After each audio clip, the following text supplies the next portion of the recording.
there's a little creek down by our house on Harrison Street, which is really where I got to start. I found some fossils there when I was like 5 or 6 years old. And then some other folks that I grew up around had said, there's the old town dump that runs along the railroad tracks that goes up toward the ballpark. And if you want to find treasures, you could go there and dig around. And sure enough, there were some just laying there, just covered in leaves that have worked their way out of the ground. And it just fascinated me to no end. And that's kind of where, at age 5 or 6, I started, getting into gathering things like that. I would put them in a little wagon, take them over to a flea market that was behind Van Duzer's, and I would be selling old bottles to folks. But over the years, up until now, because I stayed in Tunkhannock after high school, I created a brokerage company that sells art, antiques, collectibles, rarities, all over the U.S., and we're now in probably 3 or 4 countries doing the same thing. Why do you feel it's so important to maintain that the integrity of the past and introducing it to people now? Why do you feel that that's so important? All of the successful small towns always have the history that explains why the town is successful. And typically it's the small business, the small entrepreneur that started that.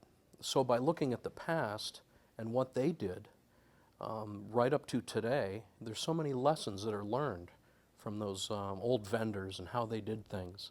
So I enjoy it because you're owning a piece of your town, in a sense, the history. And since I got started so young with loving art and antiques and collectibles, when I would find these things that were relative to Tunkhannock, I just couldn't pass them up. I had to have them.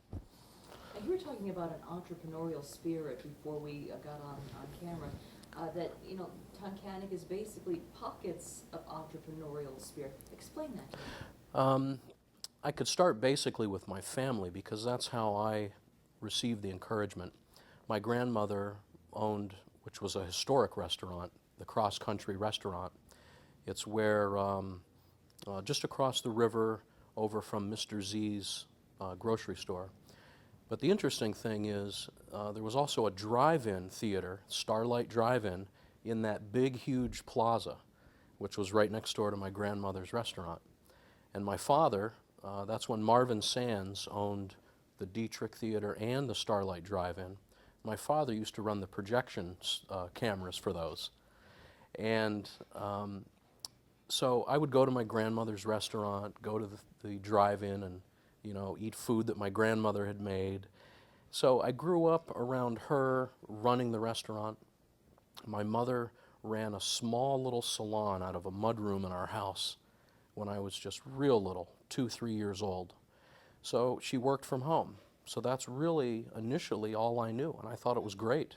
She's making money, she's at home, and they always encourage that, the entrepreneurial spirit. If you have something that you love and you're successful with it, then why not continue it?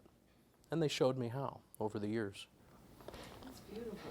Now, you were talking to me a couple of weeks ago about, again, the history of Tunkhannock, how it goes back beyond what we're seeing right here. It goes back even further to Indian war. Can you explain a little bit about that?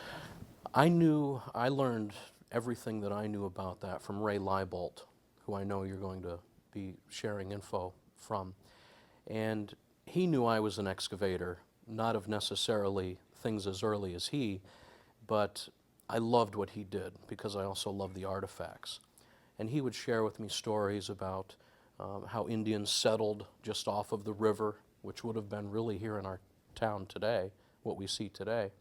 And then mountainsides where he would go and excavate and find like old remains of a fire, a small fire, like maybe less than 12 inches into the ground, maybe 6 inches down.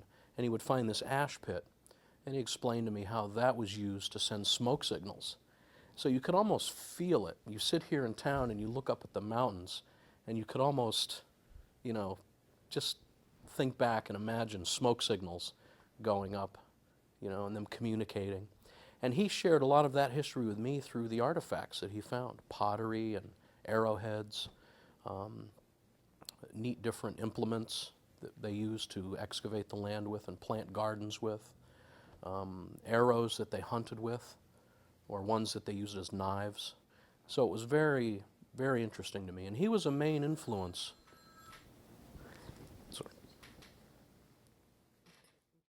But Ray was a main influence, one of the main influences to me in digging for artifacts, based on things I learned from him on how to do it, because there were certain ways, implements he used to unearth things. Those same things I used in, unearthing old porcelain and bottles and coins. I mean, we found all sorts of things over the years. That's neat. Every time you're talking about Tunkhannock, I sense a great joy. I mean, there's an animation about you. Your eyes light up when you're talking about your hometown. Why? Probably, I can attribute it mainly to the beauty of the area. I mean, we conduct a nationwide global business, but we can do it right from here.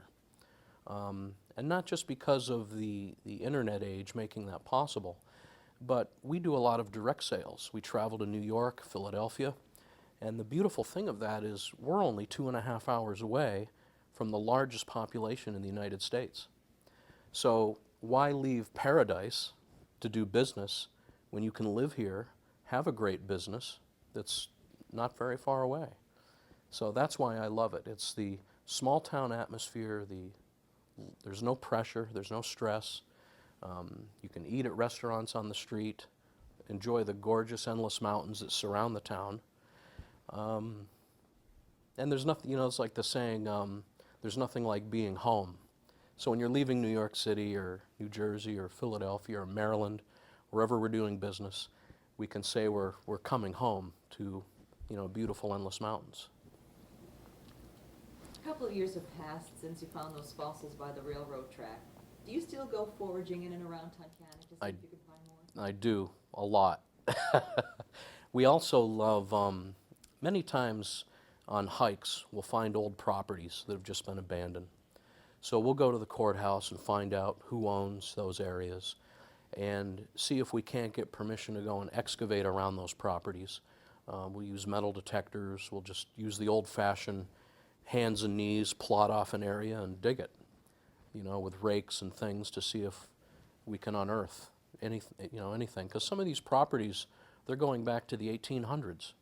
Might have been an old farm property, whatever area we find that looks promising, that might just be an old foundation in the middle of the woods. And those are always interesting ways to dig. But we also do a lot of the straight out, what the History Channel with the two gentlemen that are the American Pickers.